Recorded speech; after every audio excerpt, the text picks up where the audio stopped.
అసెంబ్లీలో అడుగుపెట్టనీయకుండా చేశారు. సో ఎవరు కక్ష సాధించారు? వాళ్ళు కక్ష సాధించారు, వాళ్ళు విషయం చిమ్మారు, నేను కాదు.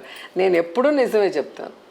దాని మీద ఎప్పుడు డిస్కషన్ పెట్టినా నేను రావడానికి రెడీగా ఉంటాను. తెలుగుదేశం పార్టీలో ఉన్నటువంటి సందర్భంలో మీకు చంద్రగిరి సీటుకి సంబంధించి మొదట రామ్మూర్తి నాయుడు గారికి అని చెప్పి తర్వాత మీ దగ్గరికి ఆ టైంలో మిమ్మల్ని అంతగా దగ్గరికి తీసాము కానీ ఆ కృతజ్ఞత లేదు అని చెప్తున్నారు. ఇప్పుడు నేను అడిగింది వాయిల్పాడు, నేను పుట్టి పెరిగింది మా తాతయ్య వాళ్ళ ఊరు అది.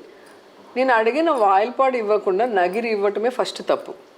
అప్పుడే మా హస్బెండ్ చెప్పారు, మాకు కంటెస్ట్ చేయాలన్న ఆలోచన లేదు, మీరు ఈసారి విమెన్కి ఎక్కువ సీట్ ఇస్తున్నాం కాబట్టి రోజా గారి నుంచి ఉంటే బాగుంటుంది, వాయిస్ బాగుంది, విమెన్కి సపోర్టివ్గా అన్నారు కాబట్టి ఒప్పుకున్నాం, అక్కడ ఇక్కడ అవసరం లేదు అని చెప్పారు నగిరి ఇచ్చేటప్పుడు.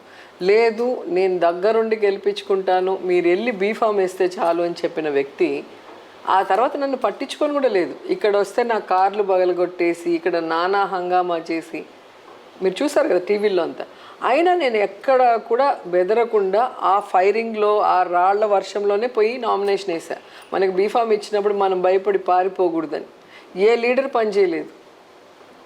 అందరూ నీ ఆఫీస్లో ఒకరున్నారు, నీ పిఏగా ఒకరున్నారు, ఎక్స్ ఎమ్మెల్యేగా ఒకరున్నారు, అంతా నీ చుట్టూ ఉన్నారు, నీ ఫ్రెండ్ ఒకరున్నారు.